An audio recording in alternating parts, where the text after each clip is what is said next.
Well, good morning, lovely ladies and gentlemen. Steve Collins coming to you from gorgeous San Antonio, Texas, the second most powerful, passionate, purposeful coach and speaker in the world. I hope you guys are excited for this wonderful day, this amazing gift you have been given to Groundhog Day this thing and do it again right. Hope you guys are really, really appreciating the gift that you've been given today. So we're going to have a quick conversation about leadership. I've been on a leadership vein, I guess you could say, bringing light to what leadership really is, because there are very few people in this life that you could ask, would you like to lead a large number of other people? Would you like to do that? Is leadership something important to you?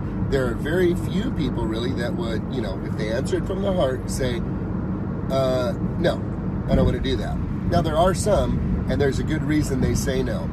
But for the majority of people, the idea or the thought of leadership is somewhat romantic, if you will. Like, whoa, leadership, that's pretty cool.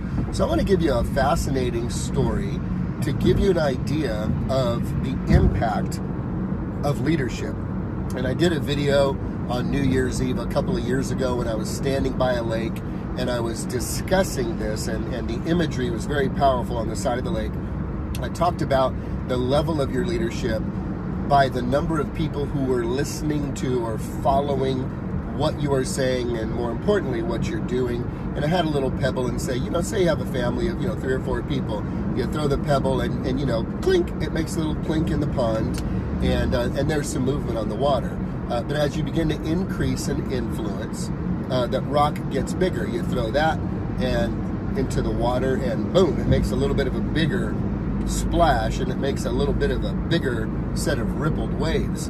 But then I did something incredible. I picked up the heaviest rock I could pick up. And for an old guy, I'm pretty damn strong. It was a big rock, y'all.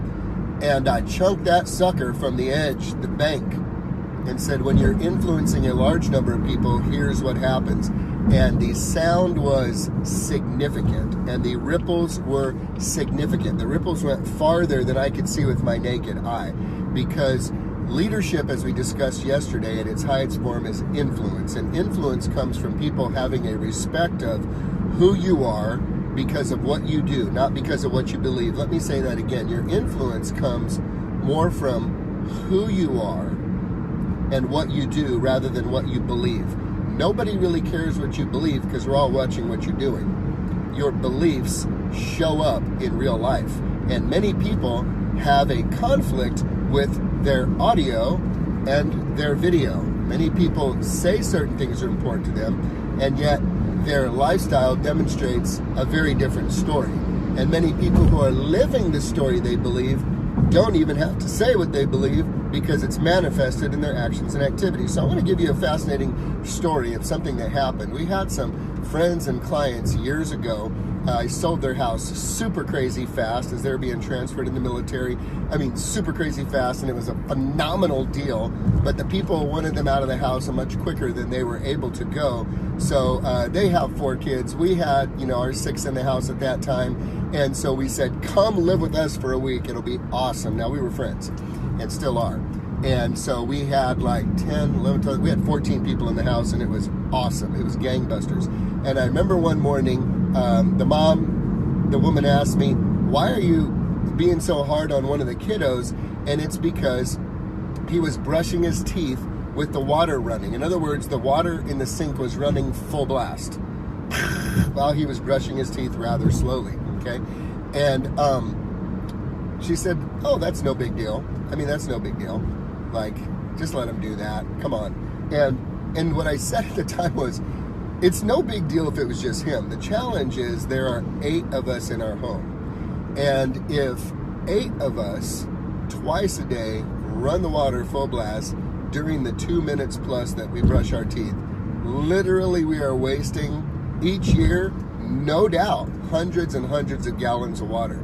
So I said, so whatever we do here that's not corrected gets multiplied over and over again. And that's what I want you to think about here. In terms of leadership, think about your company. If you own a company or a business, think about your business. If you are a leader of a team, think if you are a worker at an office and you feel like you could do a better job than your current jackass boss who's in that spot that doesn't care about anybody or anything, and he's just a self-some beach. You know, think about that. And I want you to think about this. If you, let's say you worked at USAA, big employer in town, or Valero here in town, or in the medical center here in town. If everybody on your team or group was a clone of you, they were a clone of you, would you have a team of ragtag misfits who are all over the place? Or would you have a rock star, professional, world-class team? Because you see, as a leader, your team can only aspire to get to where you are. And if they exceed where you are, then they can go a different direction, for those of you that are unaware. So as a leader, the responsibility on you that is significantly greater than advising or consulting or managing others is to first advise, manage, and consult yo dang self. Your job, should you choose to accept it as a leader, is for you to become the type of person that you could put in any different spot in your organization with their unique set of skills and talents, yet they would match your work ethic. They would match your integrity. They would match your get-her-doneness. They would match your intensity. They would match your passion. They would match your energy. They would match your enthusiasm. They would match your attitude. If you had a team of people who were your clones today, would you have a rock star team of world-class performers? Or would you have the island of misfit toys with a whole bunch of broken folk complaining and whining and fussing and coming in late and leaving early and wasting time? Only you know. But I'll tell you this, if you're not leading, it's probably because you haven't taken the lead on your own life at a level where those above you can say, now we'd like to multiply that girl right there. Something to think about. Have a great day.